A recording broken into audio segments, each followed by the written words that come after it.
Ole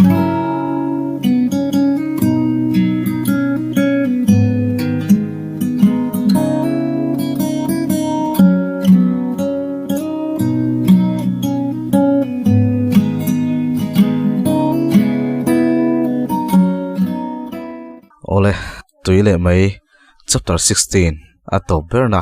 kan thleng le ta atira tanga top thleng lo ngai thatu zong zong te chunga lom thu ka soi ani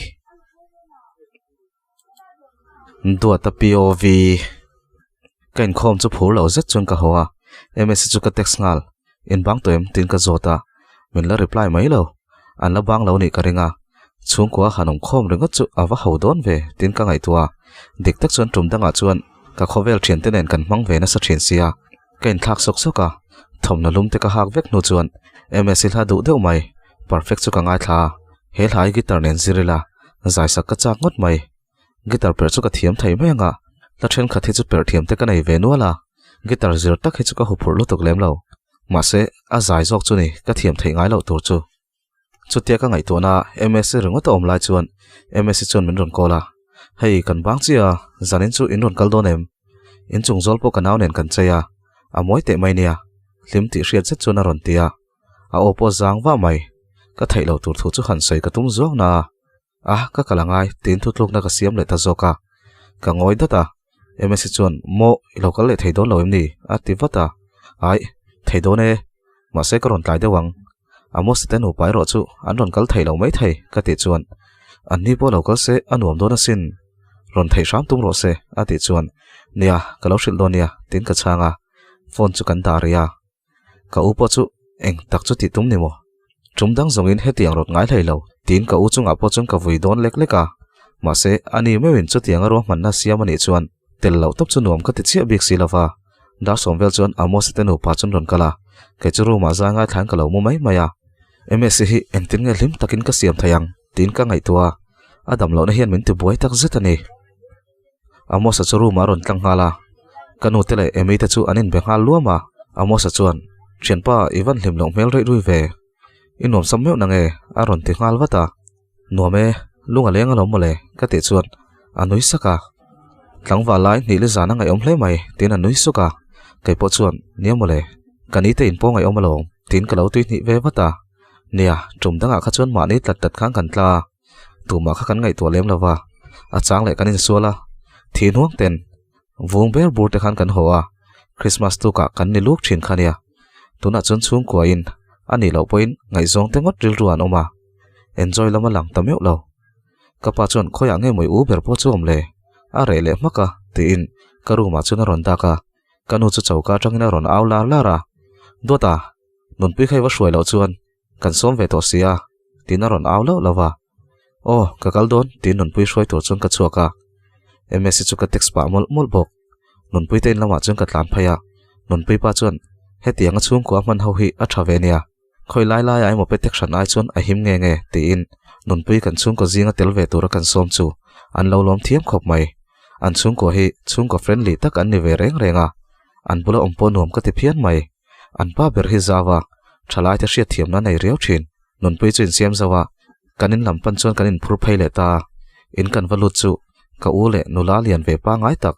zaom vo mai chu an lo thu du na nun pi nen chon kanin ena amo sa chu ka mel zok boka amo sa chu lo nui suk ringot enge mom zia le ani hi nu pe ruk don wangin min som khome mani ti tan ka ngai tua hre thiam lo zet chon nun pi nen chon kan lut phaya ka pa le ka u te emi te ho chu tui takin anin koma amo sa chon guitar perin christmas la ten sa aran urmek boka an hlim mel viang mai kai ro chu ka ngai tua na ms ya ngot chona oma chutia kan han rik lai lai chuan dar som pakha lo pial toa kai chumonga hol ang zok zok hi kane to mai kong kalam chu ka mel renga ka u chu ron ding hluain a khu khara hei ka thian nui ro pui nia kan company thokania kum thum lai chu kan zui ve toa a ti chuan kan vai mai chuan kan meng phok deuh sha ro pui chu lo nui se ya kan u po chuan makati mel lutuk chu chen chen in zui chu kan ina voi khatal ron roi ve to om tu ma chuan kan shelo reng renga anin zep thei lutuk chu mak kan ti ni ka u chuan in nei lam hi kan ngai tua ve deuh toa kan no pang zok zok to lo boka ati chuan dik kan ti tlang aniang kan nui dar dara ro pui chu lai mel tak hian ameng kun deuh la pa ani hi he thu hi soidon wang ani mo min kau khom tin ka ngai tua kanu ta chuan an rem tirau pui kut kan benga ka pa po nui ve suk mai kai chu kan sum thei to lo nun pui khita ka kal lok dona karon ho har mai theya amo sa hian a tha mai don chenia ka ti chuan nun pui chuan lom lo mel tak hian min mel rala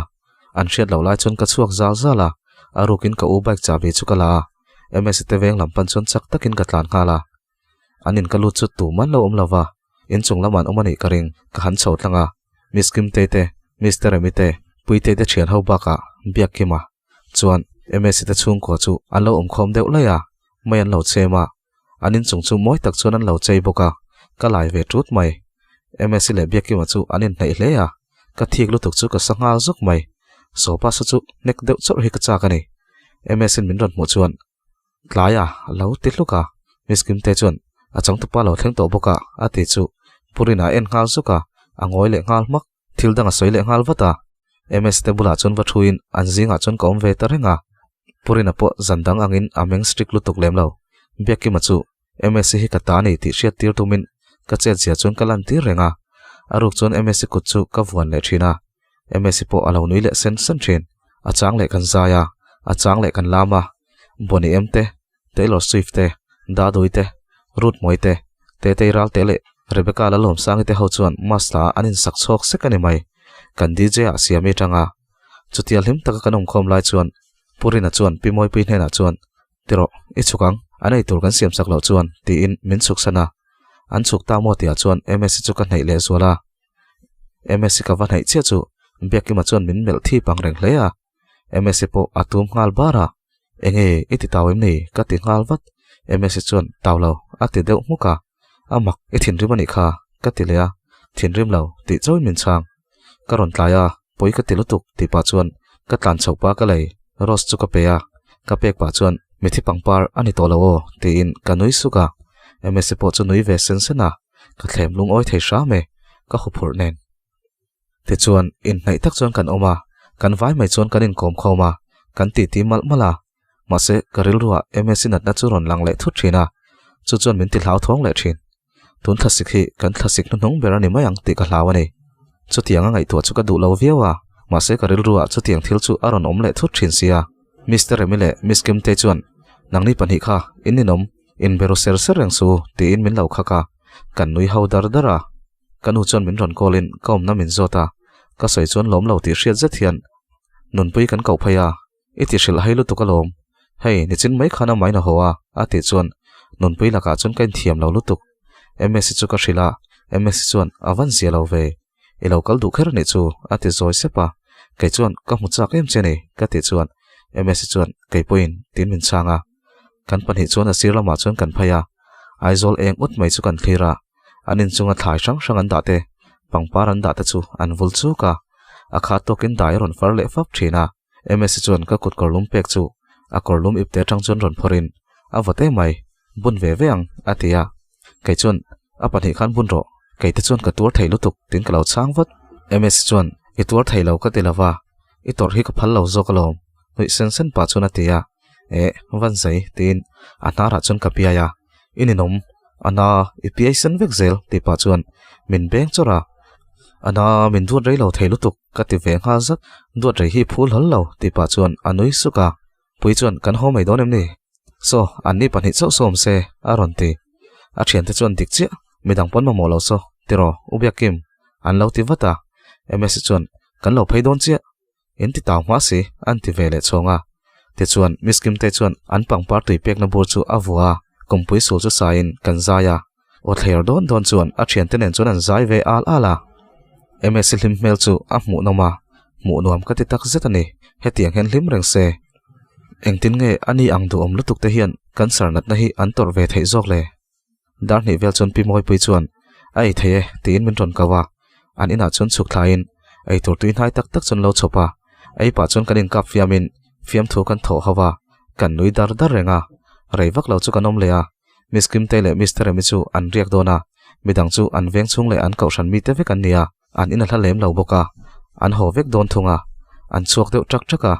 purina tenu pa po chuan anin leng ten thakim ta ka chuan kai chau kom to boka room lama chuan min lu sana purina po hian tunma ang kha chuan min ngai to lo aniang ma se an lupa chuan muhar to lo ula zoi sup chuan ala ron ti tho ms nen chuan in chung lam chu kan pan leya zoi te hian abeng bula merry christmas ka ti sapa abianga chuan ka fo boka ani po chuan ka bianga min fopin kan hmuya kanin sona te chuan chu thlasik boruak vot rei mai le dai far fep fep kara chuan in du ton takin kanin fop vong vonga kan hanin thale ria ms chuan zanin chu I chung tan thin rim ngotanga ati chuan a holutuk a rei don lo emai ti in ngai sak lo mel chat chung ka changa ms chuan zoi se pian nun pui po thin rim viawanga ati chuan nia a thin rim khopang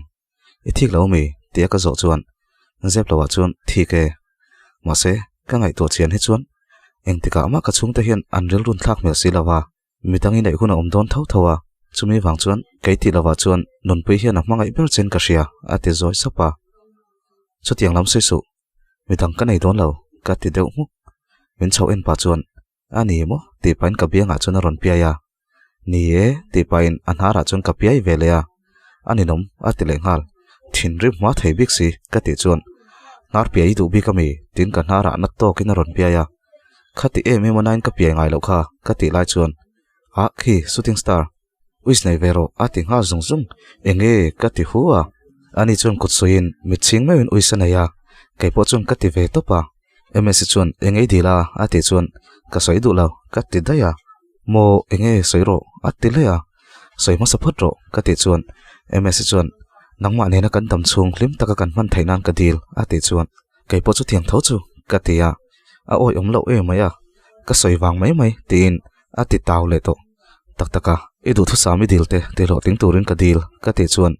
min mel rala min ku aringot du thu sami nei ve ngai lo mi ti in ka oma chuna bei hle hle ya nei ka du thu sam chu nangma hi nia lim takai om hi ka du beralom ka ti chuan tu te morin dan angin pian non le na hi om ta se karon zong le ngat ngat ang che ti in anui saka kaipo thi nu khovela po nangma thau karon zong ang che ka ti ve sapa khi arsin tam hle mai an moi ni tro ati chuan nie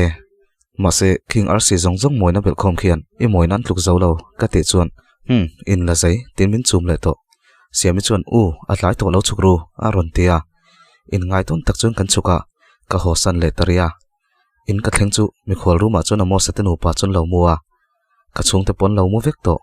non pui message chu ka honga ka ti pal ni ka lo in rol ve lo na tur to pa ka lo in rol ani tuna tang chuan ka bei sei to lawang che ms nen chuan hlimang cheu ti himin lo thona kei ve te lol min han du chu ka phu lo tak zet ma se ms lo chu ka mangai thei si lo nei reply po chu ka reply to lawa ms chu mutuyo ti ka thona ani point mutui le ka mangai che tin min changa chu hun chu liama christmas po a herliam vele ta december ni somni pa konia khovela ka mangai ber birthday ani tiro vain chu I birthday lomang tin ka chua puya aizol po na chun ka kalpuya guest of te kan kenga kanum na huna chuan ran nungan chir nia bawrua kan nuam hle a in tur le ei tur te chu kan kenga kan pani chau chun hun kan manga a hlim omin anuam tak zet ms chu ka dara chun a bei hle hle a hetiang mun re le hadam thlak hi kalo thalhel thina ma se ka ngai tu chu tak chu hetiang mun moi le nuam om ai chuan ikiang om hi alo hadam thlak dei zo kan ei ti hi kanom na mun chu khoi mun po ni se nang ne na ni phot chuan mun moi le nuam ber ani mai atia tiro ila du em perfect la chu play la ti in kan play ria ya te chuan kan che sat sata kan do kan ken chu kan phora a pha tur pon war chu kan phor boka glass na wa chuan rose chu kan da boka cake te rau te kan siam tira kanin pe fel chuan phone chu kan offa kain birthday la ka lo sa bati aya kalai tar ken la chu ka chem tira khovela birthday lim ber kan mangani huna liama 31st December ani ms chu achung ten chon phal lo viawa ma se siamin en chon in thurwalen ms khuma chon tedi biar chu ms ang thayang berina siama a khu luna anu ten an enpo an hriat mai lo na na ti ni siami chon ms chu dar ni main ron ho nge nge yang che ti na hril mol mola kai po chu ron ho pui nge nge yang che min ti bok ole in tong tak tak hi chuan kan u bere mo hi kan ti thin che ka ti chuan in mol do ne malom nang ni an ka finga ni hi a ti chuan ms chuan ole ka u kan ron ho watang ti in nui ar chuan kan in zui chuaka angaya buk chuan kan kala dar som pan hi rik don haya chuan kan pia cafe mi tele ambula nula le tlangwalom te chuan countdown an neya 10 9 8 7 6 5 4 3 2 1 an count zo che chu firework chi sang chu van zo la chuan in kap alin adar chuaya ms chuan mu nom ti takin a thlira kain ms chu mu nom ti min ka thlir ve boka ms chuan min ron kwa kumin masle kumlui tha zan chu ka shareng tuang ti in min kwa in ko chial chuan van zo la firework moi tak le khonu siam rc moi mai chu kan thlir do na kan hanin fob le vong thina hun hiliam to lovin ding reng mai se katile rum thin ni liam zela kum thara nun thar nei turin bai se na thar nen hun kan mang le to a ka nangai thokin taxi ka khala ms po adam sam thei tameu lo zan kha chumin ron kola enge ka ti chuan ka hreto nang poi ni lo hre dai to mo ti in aron trapa engmo ka ti chuan kanat na hi ka hreto ati chuan soi mai tur ka hrelo dota kemo kan khai don chuan ka sam hi ati chuan soi to su ka tia karlia dam doina kan lu to don atia kan sum zo lo lek ani idam le don alom ka tingota lo dam to lo taila engtin nge niang ati chuan taila om don lo idam don alom ka tiringot chu zan la chuan an ina an chung te po za zo lo chuan ka kala an chung khat laina nai ho chu an lo thu khoma ms chung chang chun lo soi hawa nia adam lo azwa zel sia ti chuan karle mai adam doina lu tanga khemo khayan thanang pimoi pe chuan aroma anaw ne nanom vocal ro atia midang chuan min ngai sak lem lo ke po chu ka lut lang ve maya ms le siam chu an mi tuya lo tling deuh pama ms chuan min mu rol chuan nang point threng ni lo ze pamo ti in min lo mel rum hal ka ngai tu awang chenia ka thiringot ms chu ngoi wanga kanin ton tiro tangin min ngai tu char charai tanga keima wangin buai zia ati chuan chu tiang sei su ti pa chuan abula ka thungal siami chuan bong no te ka balak sakang cheu ti in min chua sana porina te pon ron dak zuka ti khan loin kom rawo tin min chua san le maya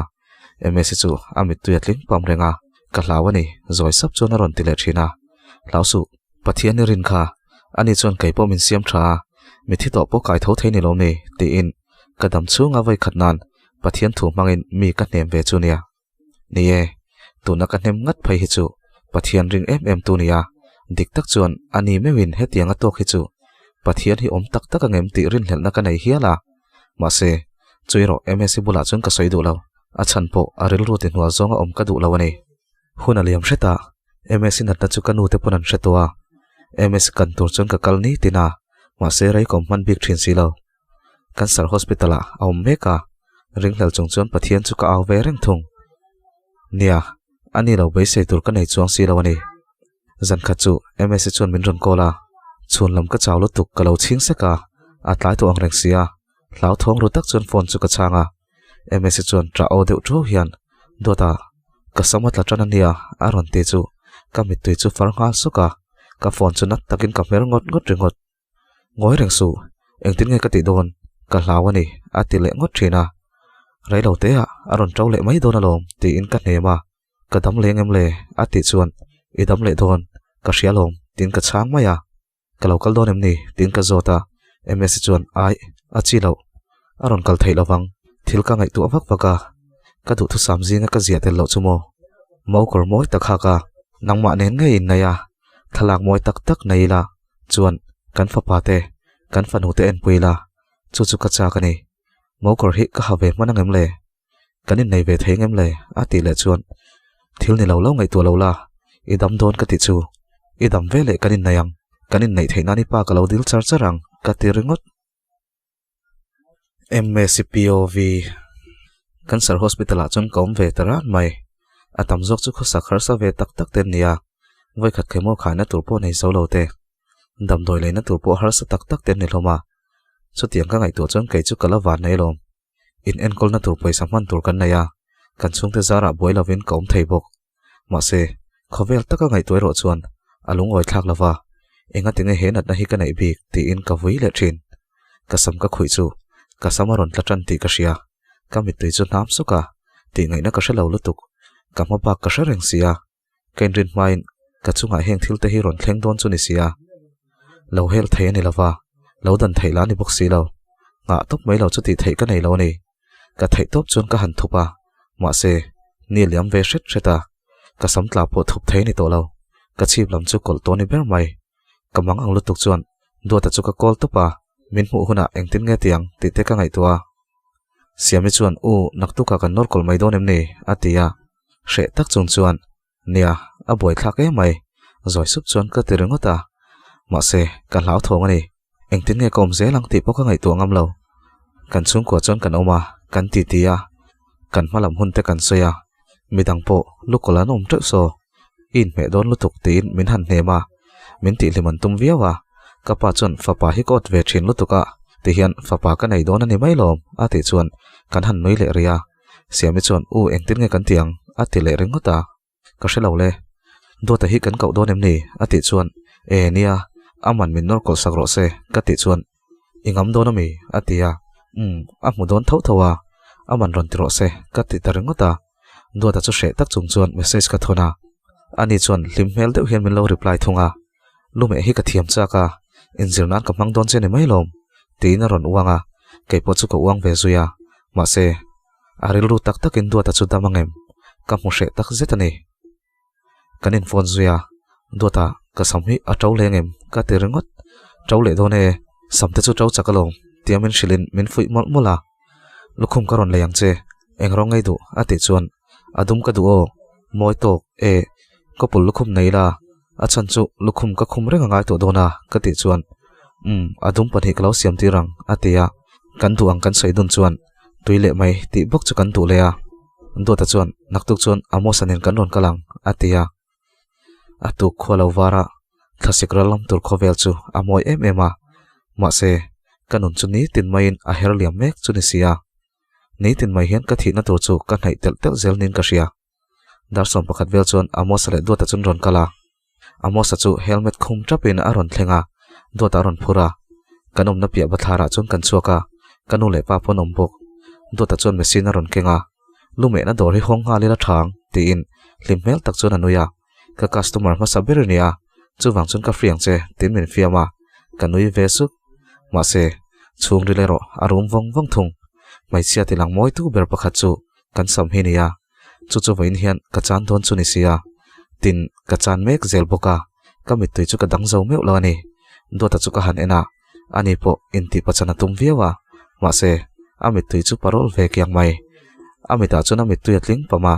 noi sakhian mai chelu kol hi ka du zom takania ati zoi sapa siami chu leilam hoi chu na trap ngar ngara ka pa point amit tu chu shule zuk zuk thina kanu phai chu amit tu ta char char hin mai do ta chuan khayo elu chu me tanang o ate chuan amo sa chuan alui me dain alo tivat do ta chuan mi pain lu kan met ti pa chuan min ena angoi data kalau en ha do ta chu noi sukin mai chia po a kolan ti chuan lumet thau an ti le ngota amo sa chuan asamo lo mi me don alo ti le imol e mai lume tani chuan pom top mai ro trong om sa nanga ti danglam tur po ni lo tin anin hial le siami chuan an tran le don ta amo sala hi in hial pai ve si engma hi sha tak tak lo taxi driver fi kanom lo alo ti vata do ta chuan khera che kanom ve boko amo sang ve khi kan ni lo kha ani chu tu na po helmet a khum reng kha ti na fiam zuya siami chuan nang pai fing chong lo taxi driver hi chuan ni le ngin kal na tur point chelo ati supa do ta chuan a oi om lo engwangin mo alo ti vata amo sa chuan kan hre ve khop alo ti ve supa siami chuan in hre lo aniang alo kala piang ne na khoyang khoilamang kan kal don in ti rengalom ati chu amo sa tak nial pon ewa han tong thei tak alo ti hluk siamin an hial dang chiang lu tok chu kan nui dar dara do ta chuan eng poni se amo sa le siami kha so ta ven helula lu kan han me tonge atia ka sam chu nor tana do ta chuan mana khan tiang hen lo ti to tur chenia tin nor zela tuna chun mai chalukal nat na khir khan tak vai mai chau kanita do ta chuan emoi lutuk tin kalu chu tuaya dar thlanga kain en chu kain sum zo to lo ka trap chuak hiala ka pa poin le lama hoi mak mai kanu chuan min ron kwa siami po alo trap ker ker do ta chuan alukhum chu la thla ka hong vel chu ti fain lukhum chu min khum tira ti chuan lo ngak lok ti pa chuan alu chu nor ve muka a ko ngal hok mai ti su ka ti po chuan ko pullu ti na nor zela siami chu ron tra nui chuawin khoi keiman udot kalo nor ti na ron phaya siami chuan anor kol saka kan nui dar dara kapa po chuan duata chu chi bai ringota adara beng thek theka kalome ati supa amo sa chuan a helmet chu lipin keipo aron ti alu chu lo nor kol ve vek chunin enga tinge katiwata o shomiti kalawa chulawa kechu kalu hinal shrimshima prison break a achang tupa kha ka ngem ati chuan siami chuan teu lo lutuk an mi dum pa khai ang alo ti le wat amo sa chuan I dop pi tani chu ti in alo nial let ve le ngal ti chuan keini lukol pathum wang chuan kan hlim ta phiana duatanen chuan kan kopol lukhum chu kan khuma tuile mai ti bok chu kapa point duata chu mak patan a yai lo ve deuh toni karing ma se keima ber hi mauni tlak kani to kherangemo duata POV hunaliam zela MSC pozia ve to viawa asamporon trau ve tran toa ma se lukhumero khumreng thawalangai mi pasamang chenvel chu ni le toa ain enkol na thaboka treatment ala train dam doi ai thaboka ataksa point zia lama pan ve zela MSC du thu sam chu ka chiar tha du thu sam som palina lui kama duatanen kan panhi chawin hun hlim om tak mang dunila tuiluang ri her tengai thaila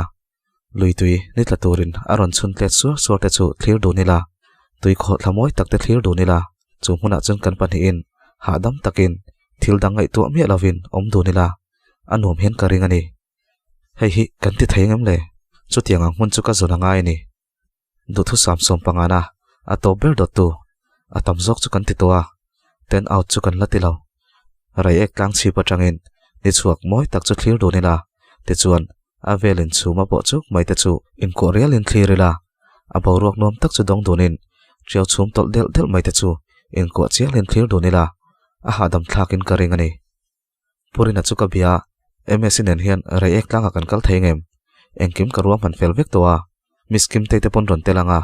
dule siami po local ve se ka ti chuan purina chuan ama hi chaklo lutuka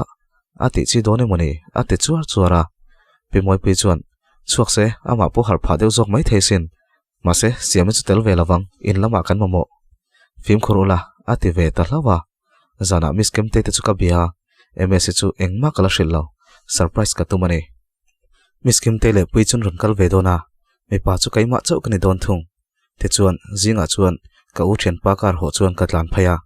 miskem te le pui chu kalam ve ve a MSC te in kan zuklu thla chu MSC chuan a hriat thiam lo mel hle a shil lo lo ka duwa thomno poken waka nga chuang lo boka momo tur ang chu a hmuna lai ani mai adam doiro zana ei tur chi le zinga ei tur chi omani chuan keng vek turin ka ti thunga a hriat thiam lo melutuk khoyang kan kaldon kanu le pa kan dilok a ti le thin pimoi pui chuan a vakal vero ron hole watula a te ringota thomnalum keng ro kan ho tlai takin ti chau ka hrila ti chuan kan chuak ta kar ka ho ti te hriat chuan makati hleya eng tak chunge momin ti pui don le ti in ka kut le lam wan chung chuan min mel rala I shemayang ti chun ka chang ti chuan re ek lam pan chuan kan kal zela re ek kho kan thlen chuan a hre thiam ta deu hei kapana hriat chuan ti chi mi lo nia ti in a hlau thon me lutuk miskim te chuan a hre vek to ti ro pui ti in an nui dun kar kara ani mo ti in MSC chu a hlim lutuk mase engma ka keng ve bok si lo at ti le a miskim te le pui chuan lungai su kan keng vek an lo tia ti chuan poisa te pein tlang lam chu kan pana midang po riak turan lo om ve a kanom na lai tur te ti felin kan han thu khoma amo sa chuan a ron kol kan nu kadila a phal a ron ti a railen to em kha tin ka chang halwat boina om lo kanu le dikten ron zin ka ron kal ve don a ti tral a chi lo enge mo hleka naw ve thut the ni to kha ka ti po chuan ka ron thleng trep to a ti dai ani ni te se tin phone chu ka da a lo kal the ni chuan a lo mum hlei hlei ki tar lo keng se o tin ka ngai tua ma se cha po ni la a lo chuak dai to sia amo sa churon tlan chawa a ron thlen chuan duty tenen kanin nial wa kalom a ron ti a tlai to viawa MSC nen chuan ei rong kan bol meka ni tla tur chu moi em maya amo sa chuan guitar ron akhlo le ngal dikte ka present lunglon lama ka wa thon ngei mai kha a nawina rau te lul net amo sa chuan kan lo zaya nge ti in guitar chu pera miskim te nen chuan an zaya MSc nen chuan in chai ar pa chuan ai rong kan bol dun rek reka puan in chu mun thuma kan siama kan ruam man dan chuan keile MSc amo sama in kim tele pui an pani in tiang chuan ria kan tumani ni po ko la liamin khua po thim le tamup mai chote kan ai khamnu chuan mai kan chema wana arsitam takan lang boka amo sa chuan guitar perin kan zaya a chang le kan titia kan richula MSc pon natna po kan ei to lawin ka ria ati hiala kan lim ve tak zetani chutiang chuan dar som vel thleng chu kan oma kan chaka chuan ria kan om ve wangin kan thoma beng chen kan lawa mut chu kan rotta tui chu kan in chopa MSc dam do eina turte ti chuan MSc nen chuan avoi khatnan kan riak dun ve don ta ni mut na chu siama kalo en renga min lo pui ve ta che ati deuh hluka o I mu nom ema email thabok si ke ning thailo chelom ka ti chuan oi omlo mi pa ka an em hi atia ateulo idu om tak zet tin kan nui saka kawa pui ve a ti chuan mut na te kan phan ho chuan adam do e tur chu ka khe saka tui ka pe a hre tak chuna e a dam do e hi kanin to lutuk ati chuan I e ngai to lo tre pang I dam wat don alom ka ti chuan tero muila atia kan muduna khoma chuan kan ti mel mela tiang hian zantin ni to setero chuan zin ka tho vele email mu to lom thin sela ati chuan alani thuayang tuna chuan ipa point mak pa ang chen min ngai to biaki mati vel ta chu kan noya ngar ngar tin ka uanga anui sen sena kan hanin fopa ma se abak chu kan latitlat nia hei chu nupa kan ni huna ti in kan nui le ria ama hi zaom ema adu dan hi ka zani thon thu min lo shil ati chuan ngoiro thon thu soi tur ka shelo emai thon thu khavel YouTube channel kan play sakang che a chiar tu pa hi du ngotang a mel thalu tu kan ti supin MSc chuan nang ai point mo tin anoya don lom nila sang ti pa chuan thon thu khavel engte fa nai channel chu ka play saka ti chuan kan mu hil ve taria jing ma taka kan thawa adu thu samang ngein jing chuak chu kan clear duna amoi tak zet rong chi sang sang an chuani mai hian ka ria kham thlang lam chu chhum chuan a bo khat veka atol hian an tol del dela amoi lu tuk ringot MSc chuan amoi tro ti hi chuan inu pui ni chia ti tur omta ti in anui sen sena chu jing kar bo ruak vot verle ni eng moi em kara chuan thla kan la chuai chuaya kan ko pul lukhum kan ko pul korlum nen chuan he hun hi ka thai ngil to hau lawang hun le ni liama MSc po dam lama pan mai lo dam doi ina te an han lut le ria zan khachu kanu bula chuan MSc nu pui nai ka du thu chu ka soi tapa kanu chuan iaim ni athime kani so ati chuan chu wang tak chuan alom ka du tin ka changa ka pa po chuan walal duat in ngai tu chiang mo eu in komina nu pui nei tum boka enge chu tiang ro sei ve ti in min lo khak wata ma se ka du dan te ka ngai dan te engkim ka sai no chuan ka pa chu ngoi wanga iril ru na don aniao a dai re to lo mai thainia ati chuan ka hrialom engkim ka huam vek to ka ngai tu avek to tin ka changa ka u chu lo lutin thilom zia te chu kan soya ka u chuan iti tak tak mo ati ve supa o ka chiang khop mai ka ti chuan ani chuan kan vakalange atia khoya mo ka ti deuh huwa ka panawa biak chuan adik lawang anin min lo ro puisi an kau ran dan bo chelawati dana omang atia ka u chu palai tur chuan akala ni berang chu aron hole chuan ko tai nei turin an titluta chuan ka u chuan an pastor te po mel hriatanaya engtin nge biak ka hrelo an hrethiama MSc po UPC tangina chuak don tani purina po an ngai tuan huin MSc ber an kausana ni taksi lawa chuan ani nan hli sak don lo boka engkim chu felta MSc nen chuan kan phur ve to tak zetani mase MSc chu a phur rualin a hupur viau thunga anata chu azwal zel hlawani mase chu chuan min ti boilo kanu pui ni ngei turani adu thu samle kadu thu sam ang thlapin mo korte chu kan enduna a ho po ho du lovin rian reng nan ti in kan lei ngala miskim tele amosa chu kan thian an tanga ko ta kanin nei nuwa alom na kan siam ve dona ta chuan mo thuam engkim nen kan ti ve dona ni chuni chu aron in her chuaka kan phur rolin kan hu phura MSc po zam ve hle ma se kotlama chuan kanin nei fel vek towa kausan dana ngai ro chuan kanin nei thei don lo thung an principal hlui khan an school ko chu kanin nei na tan min man tira MSc chu makeup artist te chuan miskim tenen amoi thei ang berin an chaya kanin nei na tur mun po achang kangin a mu nom tak zet Mr. Emite pui ta thian ho an lo cheniang ti chuan in nei lom na chu kan kalpui don ta keile amo sa chuan kan lo nga ka kara tangin apai na ron hruaya ti chuan keile amo sa chuan MSc mau korne na lim taka ron pheila chu kan lo thlir wong wonga a mel thatero ka ti supa amo sa chuan emi tluk che lo ti lawa chuan a thatak zetani a lo ti ve boka dikte churon chuakin Mr. Emi chuan mo nei tu le mo nu lo chuak se dikte zai lai hian lo ding ve ro se chumi zo ke kan zayang atia Mr. Emi chu hosa tang ngalin a zai phiat mai dikte chuan kanin nei huna min sak sakang kati ngei mai kha asa kil khata chuan Emi chuan an fa pa chu amonga bengin alo oi lo lawa dikte chuan trek vel chu pai fela keini po kan chuak phaya dikte sira stage zaw la ya chuan kan dinga mangai nai tan ti chu moi em chuna sa kan sum zaw lo chu kamit tuin la hiala kan hun kal to le kan thil pal tlang zong zong te ka ngai tua MS ko ta chuan ka vuana MS chuan min lo melin dikte zai chu mit tui parol tro chuan alo zoma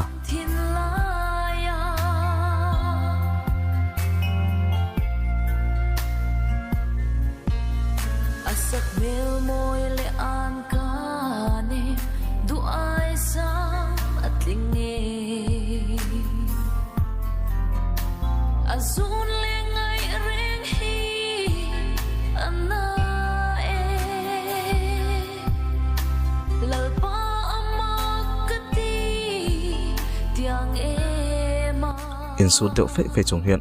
ka tra chuak si ka tra chuan ka makeup a chedon box si ti in a tra nui chowa chapro makeup tel lo point i thalu tuk ka te chuan dot sai su ti in an sum zo lo a trap ri hiala kan mol phau lawin miss kim tele amo sa chuan min ron tin pui ve hala mi pui te po an no ka lo ul ve hiala chu kanin nei ni hlim om tak chu loma wanga mi tui luang nen kan mang ani ber mai kek chu kan zaya kan chung te ve ve chunin para keini no pa po te chuan official takin no pa kan ni beta engti rai nge min dam pui don ka shelawa